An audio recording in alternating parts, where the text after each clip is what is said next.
Do you think Google reviews are more important than having a solid website? Yeah, I think it's substantially more important. That's what people want to know. They want to know what other people like them. That gives them confidence. How bad can fake or bad reviews damage the businesses? It's a serious problem. Where you see it a lot is on kind of political stuff. You mentioned that the business owners can sue people who are leaving these fake or bad reviews. Have you seen such things happen? If they have like a recording of you directly saying, I want you to extend your return policy, like they have a sign behind them that says 2-week return policy, and they're going, make it 21 days or I'm going to write a bad review, then, that's a crime. So how can a small business owner show up on ChatGPT? It's called GPT optimization. We actually have a term GEO, Generative Engine Optimization. What is one piece of advice that you would like to give to a small business owner to manage their digital reputation? You can't improve it if you don't measure it. If someone had to compare me to them, who would they choose? Why? And what can I do to improve this? Hi, I'm Manish Kapoor tuning in from Canada, and I'm really glad you're here. This is where we sit down with some amazing minds, leaders, creators, and change makers to talk about the things that matter. Every episode is a chance to learn something new, get inspired, or just hear a fresh take. So let's get into it.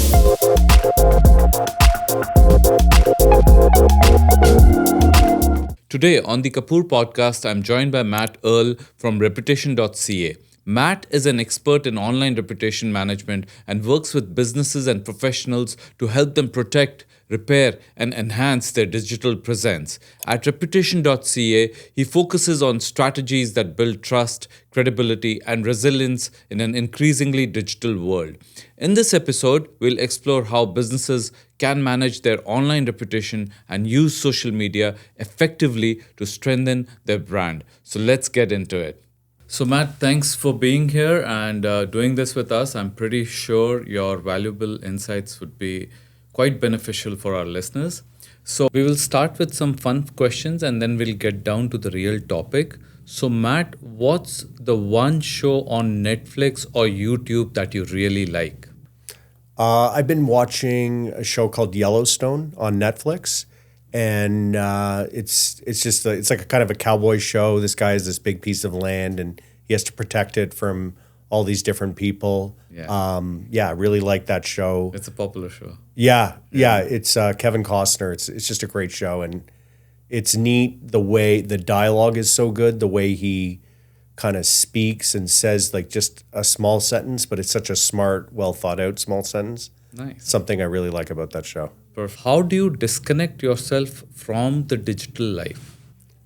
I have a family country house up north in just north of Orangeville. Great. And so we do dirt biking, swimming, different kind of outdoor activities. Nice. A lot of walks. I spend a lot of time with my kids. So do you do that often? Yeah, pretty much. A lot of weekends during the summer, and then we do skiing, downhill skiing in the winter, and we do that every weekend. So I like to, I really value my time away from my phone, or away from the internet, from my work. Mm-hmm. I encourage my kids to do the same thing. It's just really nice seeing them not staring at a screen and things. Yeah. And if you're doing skiing, if you're doing dirt biking and stuff, there's just no option for hours while you're out there. So great. If there's a visitor to Toronto, which of the two places would you recommend to him? CN Tower or Niagara Falls? I think Niagara Falls. I think it's a truly majestic, amazing site that really delivers. Mm-hmm. I think go see the falls, like right at the falls viewing. But the parks and other viewpoints of the gorge and the river are really cool around there and less busy. Like if you go right where you're looking at the falls and where the tourist trap kind of visitor center is, then there's millions of people. But if you get out into the parks and all that stuff, it's all really well landscaped and beautiful too. That's great. Okay, so now Matt, we'll get down to the real topic. So tell us something about your company Reputation.ca and what does it actually do? Okay, so I founded the company 2011. We help businesses and people manage their online reputations on search engines, now AI summaries, so review platforms and other systems on the internet. And basically what that means is when people are making buying decisions, when people are considering partnering with other people or companies, they're going to research them on the internet. They're going to ask Google, they're going to ask ChatGPT, they'll look at review sites specifically, so go to TripAdvisor for a trip or rate MDs for a doctor, things like that. And we want to control and help people manage their reputation in those places when people research them. So who are your clients mostly? So we're probably 60% businesses, 40% people. Okay. The people are, there's definitely, high net worth people, celebrities, people like that. Okay. But also kind of more normal people where, internet reputation is critical to their business, where if it's hurting their income, their ability to earn money, then those people are really motivated to come to us. For businesses, it applies to everyone. People say we have a large total addressable market. It applies to all different businesses, but we end up with, just a really wide variety of businesses where often it's reactive, where they have a problem that's motivating them to kind of seek out reputation management support. So you said that you started in 2011 and now it's 2025. What changes have you seen in those years? I think the biggest kind of paradigm shift is happening right now with AI and changes like that. It's basically we were early in the market. The first couple companies to come out were really big American companies, came out in the mid-2000s, late mid-2000s. We were early in the market, so we've kind of watched a bunch of smaller companies come up. We've watched a bunch of hacks kind of come in and leave. But we've had our peer players who've been in the industry the whole time as well. I think one really interesting thing is like how responsive Google and different platforms are to people's concerns about their reputation. So initially, it just creates a cost for those companies. Like Google publishes their index, people use it, they get money from ads. All these people complaining that they don't like what comes up with Google, that's not going to generate any revenue for them to address that problem. So initially, they kind of were like, the internet is the internet. But then there's been, through a lot of kind of legal and political mechanisms, like EU has a massive kind of right to be forgotten legislation and all these kind of digital privacy and so on. In America, it's been more laissez-faire. Canada has somewhere in between. The government regulation, things like that have kind of got involved and helped people advocate for their rights to privacy. So now, if I get a contact or if I've been referred someone, right? So I start Googling them. I want to check what's their online presence and stuff. So based on all these situations, do you think privacy is non-existent at this time? I think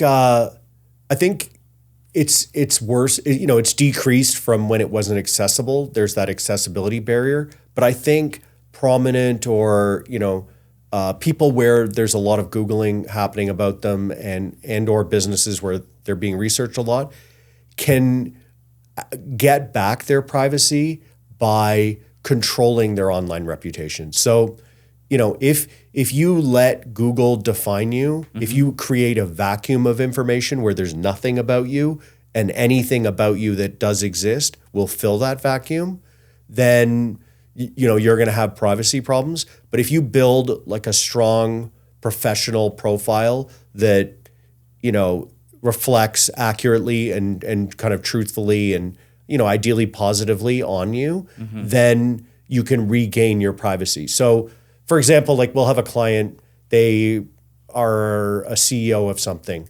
Instead of their home address and like pictures of their kids and things like that. They fill their search reputation, their AI reputation with thought leadership in their space or things to do with their professional career. And so it's difficult to find these personal intrusive things and so on. How do they do that? Like, do they hire someone like you to help build their profile, or do they do it themselves, or can someone do it themselves? You can do it yourselves. Like we have a blog with hundreds of very detailed articles. It's just like Reputation.ca/news. Okay. And on there's hundreds of articles on how to do it yourself. Our competitors, the rest of the internet, YouTube, et cetera, has all these guides.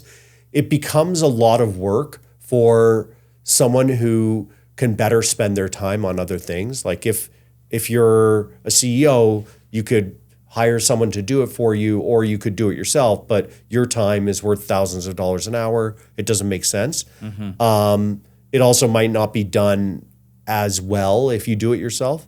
So you can do it yourself. I think you can build your own team. If it's really important to you and you want to be a celebrity, or you have a lot of public profile, then build a team that can do it for you. If you hire a company, you're going to build on their expertise, their technology, leverage what they know. Okay.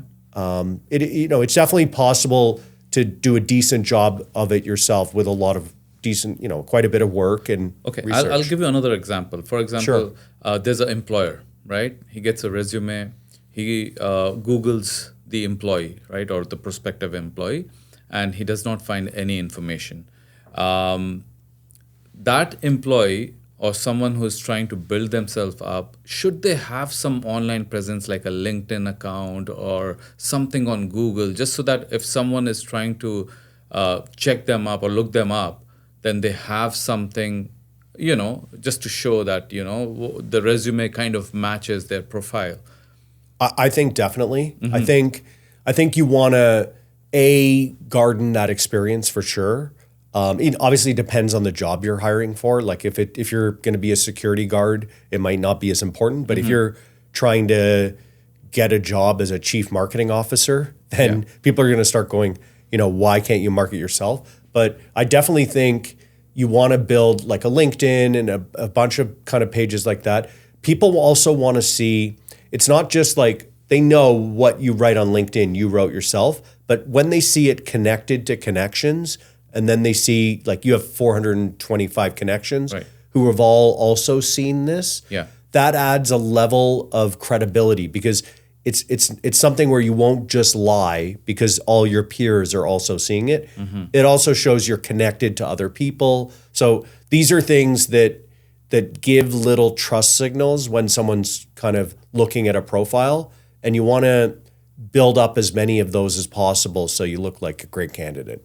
Now I'll talk about Google reviews. Do you think nowadays Google reviews are more important than having a solid website? I think absolutely. I think Google's, internally even has an objective to not have you visit their website. Like they want everything on that Google My Business card that sits like in Google. I think it's substantially more important. That's what people want to know. They want to know what other people like them, what experience they had when doing what they're about to do. And that relieves, that gives them confidence that it's not going to be a negative experience or a bad purchase or a bad product or whatever. What is a fair Google rating? I guess a good Google rating, is that more like the question? Yeah, so the best is 5, right? Sure. So what's a fair, 4 to 4.2, 4.3 is fair, or 3s are okay?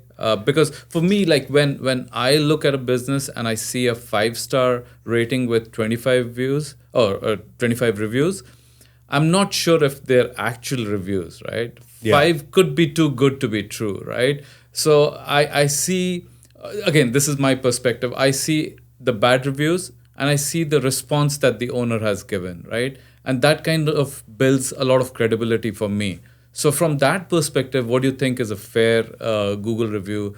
rating. Yeah, so I'd say I would agree that a 5.0 is probably too high, though if they have like hundreds of reviews and it's a 5.0 and you read the reviews and they're credible and some of them are local guides and so on, you might go like you could probably say this is actually just an amazing company. I think probably like a 4.8, 4.9 is better. Yeah. What that means to me, like in a service industry, what that means to me as a consumer is this person like make sure everyone is happy like 100% of the time. Like, I own some condominiums, like, and so I had a tenant who had an insect infestation. I went and found a company that had like a 4.9. I dealt with them. The issue came back, and so this is where the critical moment where this guy's getting 4.8 versus like 1.5. You call him up and he goes, absolutely, I'll be right back. It's not your fault. It's not anything. I'm going to honor my guarantee. I'm going to do everything I said in my pitch on my website. I'm going to come right back and deal with that. Right. And I'm like, yeah, this is why this guy's a 4.8. Yeah. And so on. I think people give more latitude on things that everyone hates, like insurance or apartment tenants, like things where they're more desperate too. You can get, like a 3 or something like that.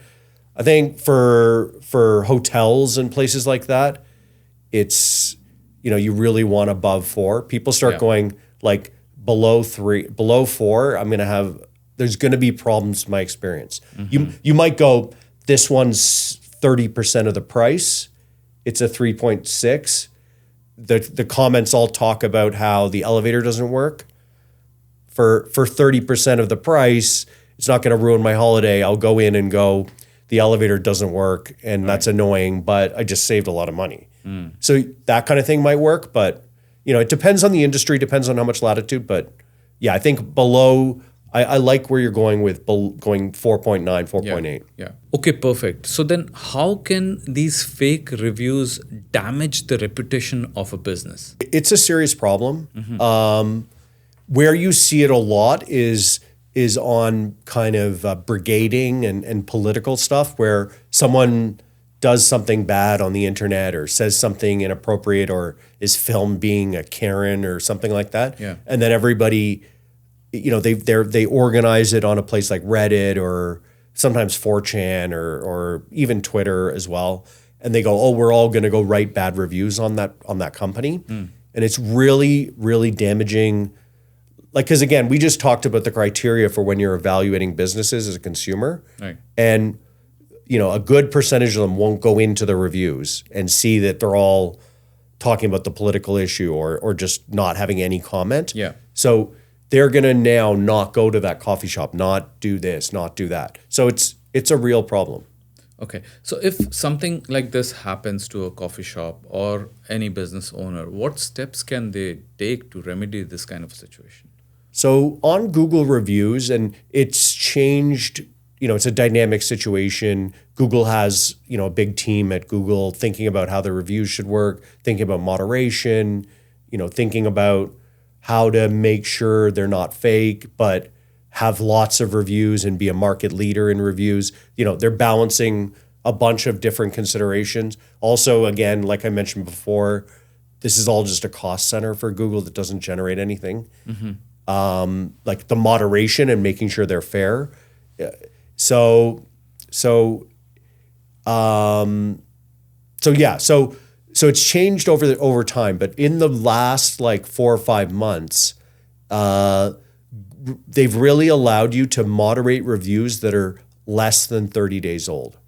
How can someone do that? So basically, when you operate a business, and you should all do this when you operate a business, you should go and claim your profile and bring it into your Google My Business. So if you just write Google My Business, create an account using your Gmail account, your Google account, and bring your profile for the company you own into that. The other way you can do it is Google your company, look at the knowledge graph card, which is on the side, which has your ratings, has a description of your address and phone number. Okay. And in the bottom right, you'll see like claim this profile. Yeah. So claim that profile, bring it into your Google My Business. Once that's happening, you're able to see the new reviews posted, but you're also able to respond to the reviews in there. Okay. And they're using AI and offshore call centers to do the moderation, but they do generally follow the rules that, if it's brigading where the person's not a real customer, that's one of the options you can complain about. If they're fake attack reviews, complain about them and deal with them there first.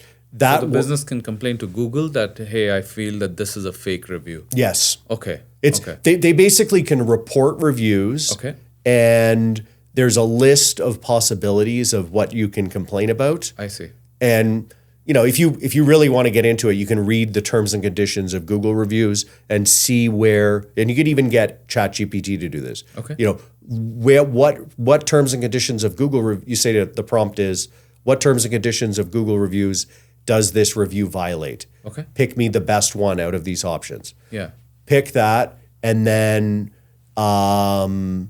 complain about the review through that system.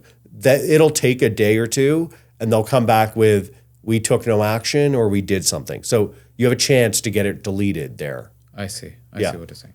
Do you think there are certain ethnicities or group of people who leave more fake or bad reviews than the others? Or bad reviews? I try to judge people by their character, so I haven't really kind of looked for a profile like that.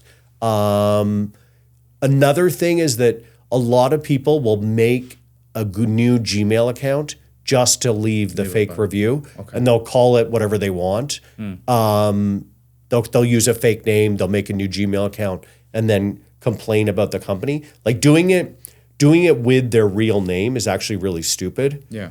Because and we can get into that after, but it's actually pretty stupid. So I try to judge people by their character. I haven't really noticed a pattern like that. I've heard from many small businesses, say retail store owners, right, that say they have a 2-week exchange policy or a no return policy, right? Right. A customer buys the product, right, and now comes after 2 weeks or just comes to return, right? And they don't have a policy like Walmart or a Costco to return, right? They're a small business, right? Then the customer kind of scares them that I'll leave you a bad review, right, on Google. I see. So they demand that you take the product back, otherwise we'll leave a bad review for you on Google. So they kind of arm twist the it's extortion. Owners. Yeah. So why do you think people do that, or they know that they have that kind of leverage, and what do you have to say on something like that? Yeah, I think that's an unethical way to exploit what otherwise actually is a net positive system for society. Like holding, I think there's, you have a balance. You have businesses that could be completely exploitative and lie to you and scam all sorts of people. Yeah. And that will happen if left unchecked. But you also have people like this who see that kind of hole in things and choose to behave in an illegal and unethical way to behave that actually exposes them to personal liability and is, they could get sued for, and is just a really bad way to behave. Yeah. So I think Google reviews have been valuable by holding all these businesses accountable, and this is an unfortunate negative consequence of the system. But it's on an individual level. There's ways to kind of get those people, that is extortion, like going to the person and demanding a financial benefit, or else you're going to damage their reputation. Yeah. That's extortion. So see, I've had many unpleasant experiences as well, right? But before, and there have been times where I thought that I should leave a bad review, but I always think about the repercussions that the business owner can have, right? Or maybe I'm just having a bad day. So I double think if I should be, kind of leaving such a bad review. So I think more people think like that, but I don't know if they still want to arm twist and they still want that their voices be heard and kind of take advantage of this kind of a system. So this episode is sponsored by Kapoor Law Firm, your trusted real estate law firm serving all of Ontario. Whether you're buying, selling, or refinancing a home or business, their expert team can guide you through every step. And here's a bonus for our listeners. Subscribers to this show can receive a one-time coupon for their upcoming closing. Visit thekapoorpodcast.com to claim yours. You mentioned that business owners can sue others or people who've left fake reviews. Have you ever seen that happen? Yeah, I've seen, and I mean, I've been involved with some which I can't talk about specifically, but I've definitely seen examples where basically like when you leave a review, you've created a Google account, and usually if it's your personal account, it's like tied to everything, like your watch and all this other stuff. They have tons of data that they could use to personally identify you. And so the person, files a lawsuit.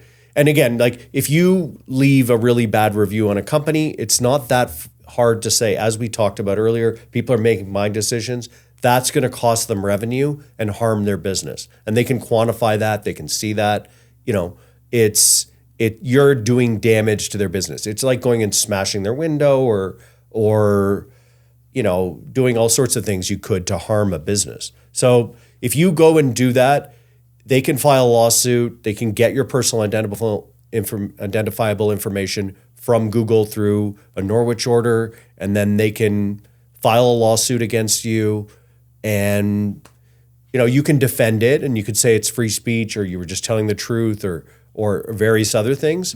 But if you do, and you might win that, but if you're just lying and you've never been to that business, and or the truth is you're trying to extort them or something like that. So they can be sued for defamation or loss of business? Both. Yeah. Yeah, both. And then if they have like a recording of you like directly saying like, I want you to extend your return policy. Like they have a sign behind them that says 2-week return policy. Yeah. We're talking about 21 days after they purchased it, and they're going, make it 21 days or I'm going to write a bad review. Then, that's a crime. So I have seen people sued. I've seen big judgments, hundreds of thousands judgments. For online defamation, like that bigger judgments are for attacking stocks and things like that, like saying this company's a scam and all these things on bulletin boards and places, and then the stock goes way down. Right. You just cost that company like $50 million. Then they can sue you, But reviews, I've seen people sued successfully for reviews too. Okay. So then, when owners see these bad reviews come through, right? What should they do? Like, should they respond to the review, put their own stand out there, or should they just leave it? So what I would the lawsuit process we talked about is very, very expensive. So that's not an easy process for these companies. Yeah. What I would do is, if it's not a legitimate thing and it violates any of the terms of service, then use that and flag it. Do that a couple times, things like that, and then try and get the review removed. If that fails after 30 days, then respond to it politely. Okay. So on the responding, don't inject all the anger and frustration you have from your side. Right. You have to remember the audience isn't your spouse. The audience isn't someone who likes you and cares about you. Right. The audience is a new customer who is in the same position as this angry person was and is about to consider buying the product. So once you get your head into that frame of mind, you want to be very polite. Like, even this crazy person who, and there's unfortunately bad people out there who behave like that, but even this crazy person, you're going to want to treat with respect, treat with empathy, treat with understanding, and, address their needs as much as possible. And that's actually probably what you should do in your business anyway. In real life, execute that, and then just make that reply reflect that further process, but transparently in the open. Okay. Same thing. Someone leaves a bad review, but it's a genuine review. The business owner Genuine. actually, yeah, it's a Okay. genuine review. The business Sure. owner messed up. Should he still reply and tell him or tell the person what he can do or to contact them back? What should he do? Yeah, if he can't get it deleted, which even if it's genuine, you should still try probably, right? Okay. But if you can't get it deleted, then make it like, remember, you got to get the reply to reflect that you completely fix this situation for this person. So then the other person will go, okay, I could have that experience, but then he's going to do all this for me and get me right back to square one. Okay. I might have people understand bumps. Yeah. They understand setbacks. Yeah. Like with that condominium I own, I understood that all the insects weren't killed in the first application. Okay. This is a difficult problem. The solution isn't a 100% instant solution. I'm not unreasonable. Right. So, but I need to know that you dealt with it the right way. That's what's got to go into that reply. Okay. Perfect. That's great. You've worked with a lot of business owners. Can you give me 2 or 3 major digital reputation mistakes that you've seen people make? So I think, specifically, within the realm of small business owners, I would say not addressing their Google reviews. So not even being aware of it or focusing on it. Okay. And just, they're old school. Yeah. Why isn't the phone ringing or things like that? And they just don't understand what's going on out there. Yeah. To why they're being ruled out. I'd say that's really important. So what would your advice be to someone who's not tech savvy? You'll still say that, they need to look into this, right? Or someone whom they know they can guide them because this is becoming quite important. I would say YouTube is an amazing university or school for anything. Yeah. Go to YouTube and write, and this will be a general query where really good videos will come up because it's competitive. Would be like make my Google My Business or create Google My Business, something like that into YouTube. Watch a couple videos on it and then execute what it tells you to do. And if you just get to that point where you have it, you've looked at it, you're logged into it, you've edited, you've put your correct business hours address, you put a couple images, things like that, and you're aware of what's going on out there. That's really important.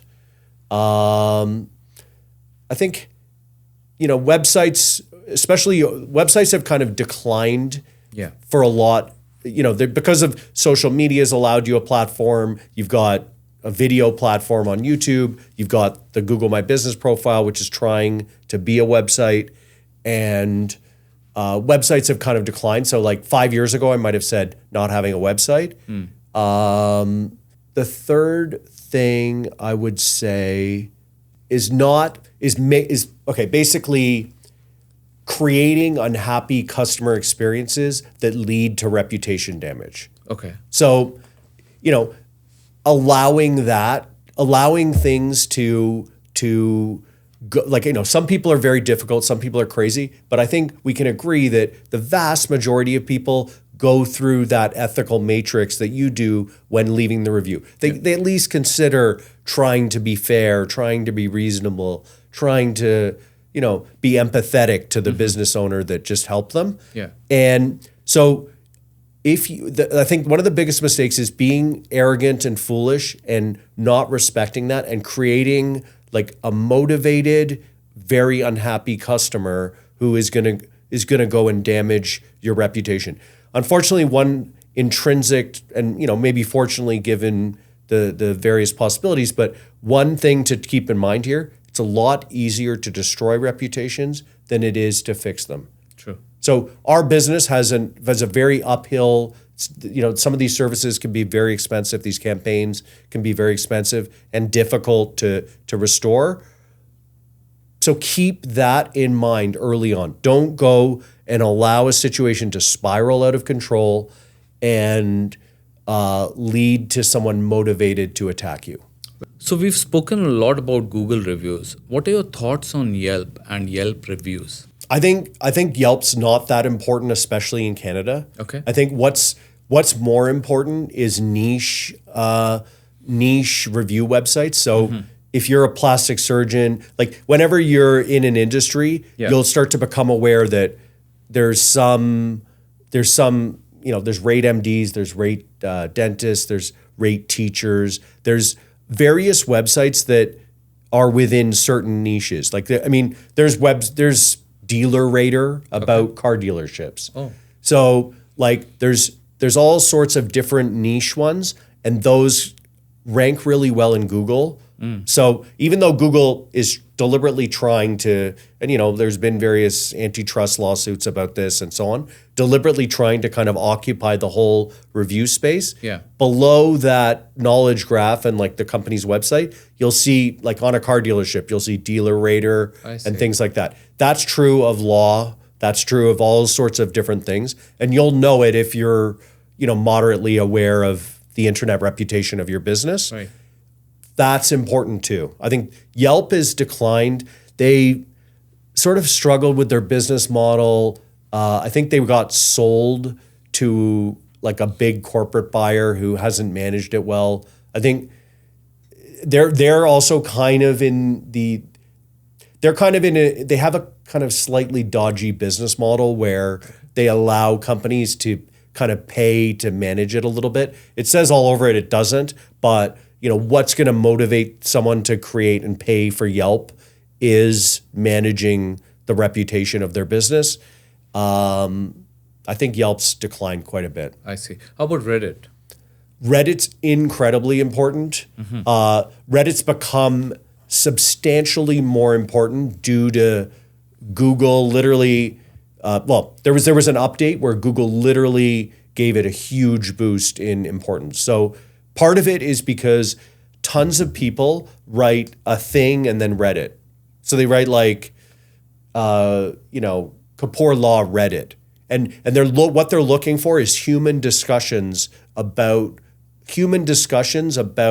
that particular business. I see. Hotels, like things like that, like Margaritaville Reddit, and they want to see what kind of discussions people have had. So Google's given a huge boost to that. I think they literally had a meeting at Google and said, everyone's writing something Reddit. Let's just give them the Reddit results when they write the business. I see. And we have a bunch of services related to Reddit. So at Reputation.ca? Yeah, we have a whole bunch of services. So what do you do? So the first is trying to delete Reddit threads that are unfavorable. Okay. So same way the Google reviews work, like dealing with the terms of service and so on. It's a lot easier sounding than it actually is. Okay. You have to deal with like difficult, unsympathetic terms of service it's a United States-based company. Like you'd have a lot better luck if it was in Europe or something like that, or even Canada. But it's a United States-based company with strong freedom of speech laws. And/or dealing with moderators, so trying to get it deleted. Okay. The other thing we do is create viral Reddit threads about companies as a marketing strategy. So we try to basically create viral Reddit threads and So that helps the business. It helps the business, and it could if there's a negative one in there, it can replace the negative one. Yeah. So Google's going to favorably bring up Reddit, but they're going to use one link about the company. Then the next thing, when they have like 5 results from a certain website about the company, they don't want like the whole page of Google is 5 Reddit links. Sure. So they group them. But that grouping is like a total of 3 or 4. And so if you can get 3 or 4 favorable ones in there instead of the negative one, then you've kind of solved that Reddit problem. What's the cost? It's difficult. It's quite difficult to. It basically you need a Reddit thread to go viral. Like we've had Reddit threads that get 18,000 likes and hundreds of comments. Okay. So it's very difficult. It involves, a bunch of kind of setup, and you have to be very, very clever. This is a very, very skeptical community that if they think you're doing this, are going to call it out and expose it and attack you, ban you, try and embarrass you. Like it's a very skeptical, difficult kind of community to deal with. Like I wouldn't advise doing it yourself. For sure. So a viral Reddit thread, we charge $4,000 for. Okay. And Reddit deletions is around the same price. I see. That's done on a guaranteed basis. So if we take the client for free and if we get it deleted, then you pay. But if not, you pay nothing. Okay. Small businesses do not have big budgets. What should they primarily focus on? Website or Google reviews or social media? What are your thoughts? So I think Google reviews, like getting that profile, that's an easy free thing you can do. So getting that profile souped up, cleaned up, good. If websites aren't as important it's going to be the number one link after the Google profile. So it's good to get some kind of brochure website up. Okay. But then some things can sort of automate and or simplify or improve their business processes with a website. So like if you're booking like window cleaning, you can create like a portal that automatically books window cleaning. Okay. So that's like going to save call centers and employees and make you a more efficient company and create an advantage. For reasons like that, you can make a website. From just a reputation perspective, getting a simple like brochure website, linking to it from Google My Business, linking to it from all your social, etc., is a good way to get one good link that'll sit right near the top. Google usually makes that number one in Google. Okay.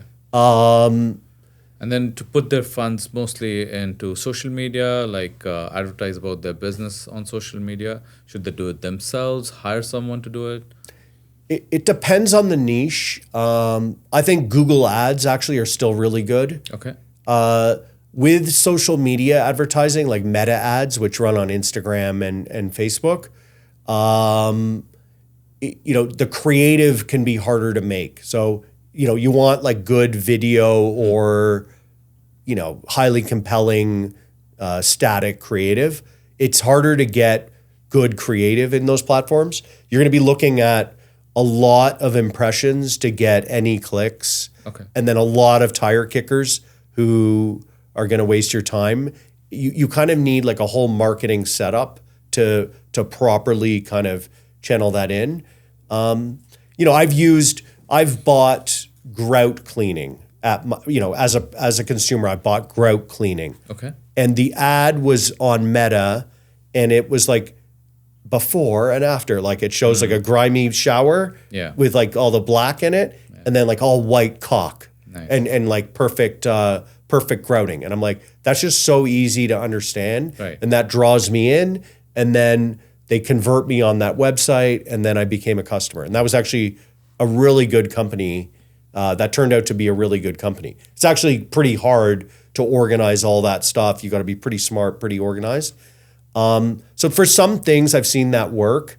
But one thing you have to be certain about whenever you're doing any of that kind of marketing is you can tie the sale back to the ad, like the exact ad and ad campaign that you did it with. Okay. So you have to get that, like you absolutely have to get that in place. One kind of expensive way to do it, but probably worthwhile, is HubSpot, like does a lot of that for you automatically. I see. But you definitely need to be able to say, if I spent $100 in Meta, how many dollars in sales did I get? And you're trying to get, $300 in sales, say, like that's a return of ad spend that's 3 times.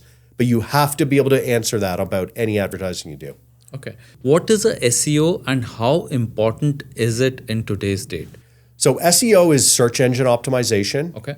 And it's generally been about getting organic traffic to your website. But what is it? Like, What does it do? Okay, so it's about it's search engine optimization is and it's evolved over 25 years. Is about managing the content, the title tags, the linking, the various features, the flow, the speed of your website, so that Google sends you free clicks. That Google, Bing, Yahoo, etc., DuckDuckGo sends you free clicks for terms related to your business. So you come on the first page, something like that? Yeah. So Kapoor, like for your law firm, it's lawyer, in the area. Okay. And if you rank up there, you'll get like 10 people a day coming to your website. I see. And 2 or 3 of them will call you, and how you'll does get a clients. small business get that done? I would do like the most basic thing is make your website all about, well, first of all, pick your niche. So make your website about a realistic niche you can target. Like if you're an individual insurance broker in Mississauga, you're not going to be able to rank for car insurance. You have to say car insurance broker Mississauga. Okay, that's on your website. You say that on your website. So first thing you're going to do is you're going to pick the keywords you're targeting through that process. Then you're going to make all your content, your website, your videos about that subject matter. Okay. And that's a little bit you can slice off for yourself. Okay. And you can start expanding from there. You start succeeding in that. Maybe you're going for car insurance Oakville too, and car insurance broker Oakville or something. Okay. Yeah. I see. So I'm pretty sure, a small business owner might not have the expertise to do it themselves. They should look into hiring someone and spending some money there to get this done? I think so. I think SEO isn't totally dead. I mean, AI summaries and ChatGPT and all this stuff is ramping up, and it's going to hurt Google as like a source of traffic. Okay. So over 5, but I think these processes are quite slow. So over 5 years, the website will probably become like irrelevant or less relevant. And other things that feed into GPTs and so on will be more important. I mean, you can it's a reasonable basic thing to do for a small business. You can hire people on Fiverr. I'm not sure if you're familiar with that. Yeah, I've heard about it. It's like 5 with an extra R on the 2 R's on the end. You can hire get freelancers there. Like $500, $1,000, you hire someone on Fiverr, you then hire someone for SEO. Okay. You get a basic kind of presence going with those things. I see. Again, looking at the ratings within Fiverr. I see. We are also proud to be sponsored by Kapoor Vastralaya, with locations in Mississauga, Ontario, Surrey, British Columbia, and Fremont, California. For the finest selection of ethnic Indian clothing, visit your nearest store and explore their beautiful collection. And just for our subscribers, you can get a one-time discount coupon by visiting thekapoorpodcast.com and filling out the form. There are so many social media platforms right now. What are your thoughts on that, and where should small businesses actually advertise in these social media platforms? I'd say, it depends on the industry. Yeah. If you have something visually appealing, like clothes, restaurants, but not like law firms and not so accountants. That's service-based industry, yeah. Yeah, like if you have something visually appealing, like pictures and videos of it are exciting, then social's really good. Like Instagram. Okay. Yeah, Instagram's really good. Yeah. TikTok's, I think, about audience. So if you have things that are for kind of 10-year-olds or even younger, like 8-year-olds till 20-year-olds, then like toys, Robux, all sorts of things those people that age consume. Even brands like Nike and things like that. Experiences like bouncy castles and things that they're going to ask their parents for, basically. If you have those kinds of products, TikTok's really important. LinkedIn's more for serious B2B professional sort of services. Things like our business, like LinkedIn's more important. Okay. And Google Ads are more important. Right. Google Ads are really good because, and part of why it's like a $trillions company is everyone's looking for everything all over the place on it, and you can find your audience with just keywords. And they have a bunch of AI tools now that like make it even easier to like set up a campaign. Okay. So Google Ads are pretty good. Okay. So over the years, you've helped many of your clients. Which are few of the most challenging cases that you've faced? So I think one of a case I can kind of talk about loosely that's really interesting. So when someone comes to us, our world is about the search results, and the AI summaries, but the search results that they have. So when you write their basic term that's the most to do with their business, what comes up on those search results, and then we basically look at 1 to 10, so you write Kapoor Law Firm into Google. Okay. There's the first result, second result, third result. It goes to 10. You press next page. It goes. There's 10 more. We number those results like 1, 2, 3, 4, 5, 6, 7, 8, 9, 10. The second page, 11, 12, all the way to 20. And a very, very difficult case from our perspective, we number them and then we categorize them like positive, negative, or neutral, or not about the person. Yeah. And we actually have software we've built that goes out and does this. And we use that as a report card in all our campaigns and to make all our business decisions and kind of content decisions. But from our perspective, a really difficult campaign is one where most of that top 10 is all red negatives. Like if you're negative, and this isn't the same sort of significance you attach to it personally. Like if it's the number 9 result, but it's really mean and really hurts your feelings, you might go, oh, my reputation's so bad.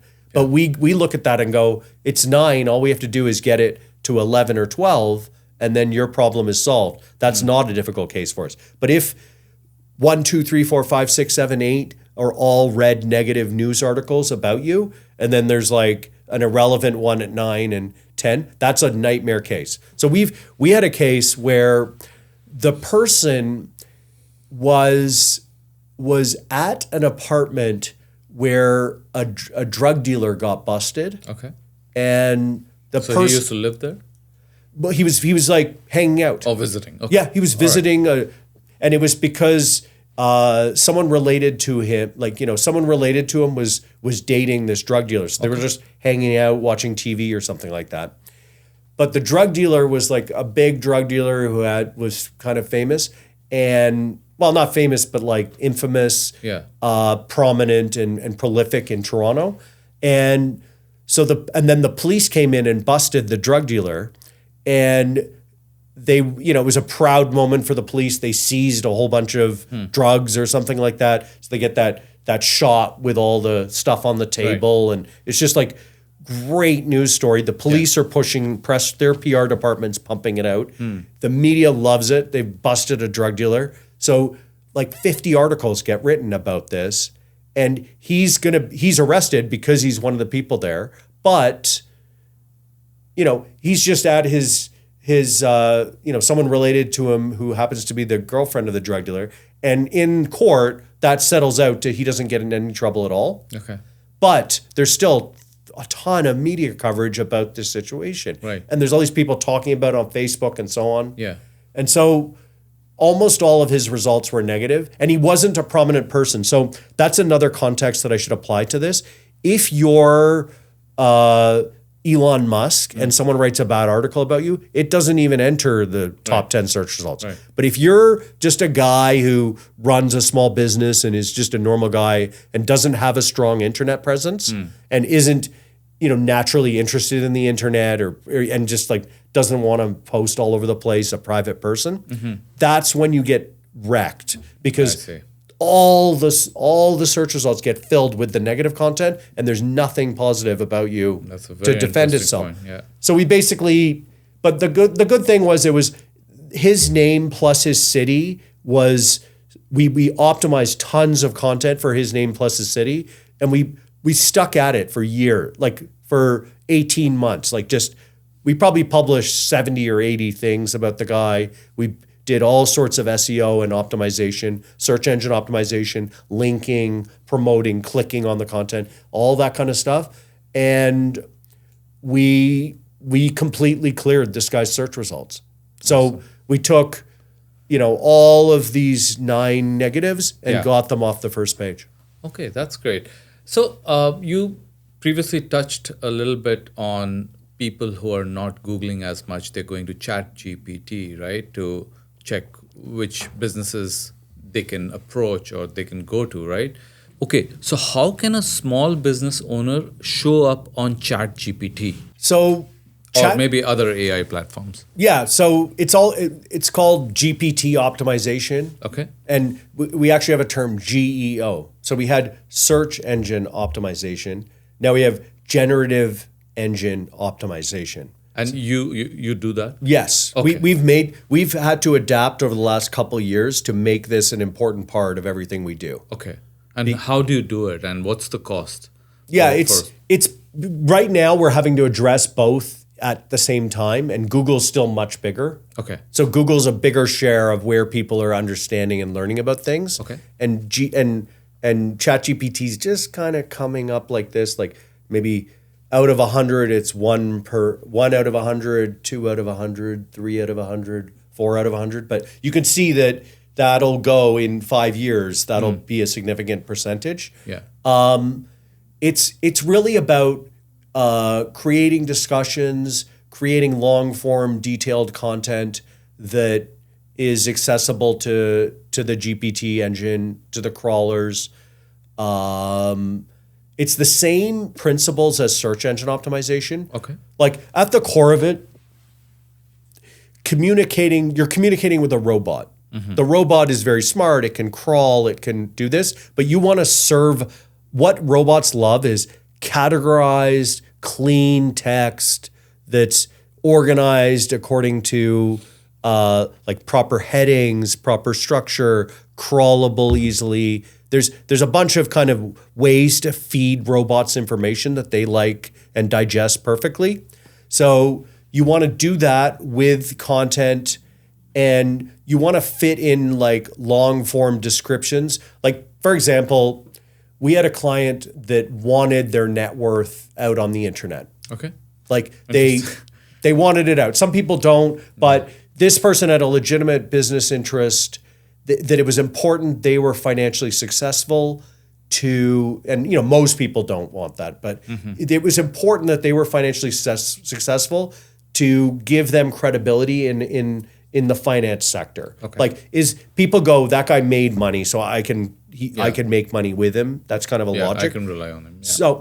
So I'm not going to take seriously someone who doesn't have a net worth of at least $100 million or whatever. So they needed that out there. So putting that into structured biographies and different pages all over the internet, and within a couple months, ChatGPT started saying that person's net worth is X. So it's just really the same principles as SEO. Okay. But getting it out there in full sentences in detailed content about the person. Okay, and what's the cost someone's looking to? We don't really do it on its own. We haven't really started getting requests to do it on its own. I see. It's really a part of managing people's online reputation at this point. Okay, that's great. What is one last piece of advice that you would like to give to a small business owner? I think you can't improve it if you don't measure it. That's like Lord Kelvin. Yeah. So I think we've actually built a tool called Reputation, which goes out and takes a picture of search results and categorizes them and builds a profile of it, and then sends you a weekly email with what your search results look like. So that's a tool that does it. Called Reputation. It's on your website? Yeah, it's on our website. Okay. And it's free or? Yep. You can create an account and begin monitoring for free. Okay. Our website's Reputation.ca. Yeah. But at least Google yourself and be aware of what's out there, and do that once a month. And then take 5 minutes. So put it in your calendar. I'm going to Google myself, and I'm going to take 5 minutes to put myself in the shoes of someone maybe considering hiring me, partnering with me, doing business with me. And what would I be looking for that is coming up here and how can I make this better? And maybe do it for your competitor. Like, who else is doing it really well? Like you have real estate law firms here. You could go, what are they doing when I Google them? What's on theirs that's not on mine? What's going to reinforce? If someone had to compare me to them, who would they choose? Why? And what can I do to improve this? Interesting. Very nice. This has been amazing, Matt. Any last piece of advice for our listeners? It could be personal, professional, anything. I think the biggest, the strongest kind of guiding ethos that I've followed all my life is ABP. Always be positive.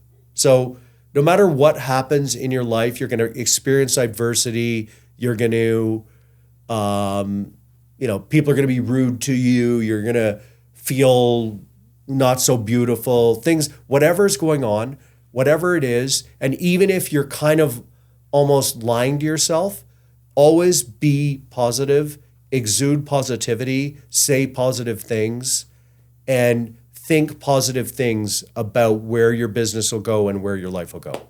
Perfect. This has been great, Matt. I've learned a lot from you, and I'm pretty sure the listeners would be learning a lot from this episode. Thank you so much. Thank you for having me. This episode of the Kapoor podcast was proudly sponsored by Kapoor Law Firm and Kapoor Australia. If you are enjoying the show and want a one-time discount code, head over to our website, thekapoorpodcast.com, and fill out the form to receive your subscriber-only discount code. Whether you're looking for legal expertise or premium Indian ethnic wear, our sponsors have you covered. One more request to all of you, please do subscribe to the show and leave a comment to let us know what you think and how we can improve. We'd love to hear from you. Thanks for watching and see you in the next episode.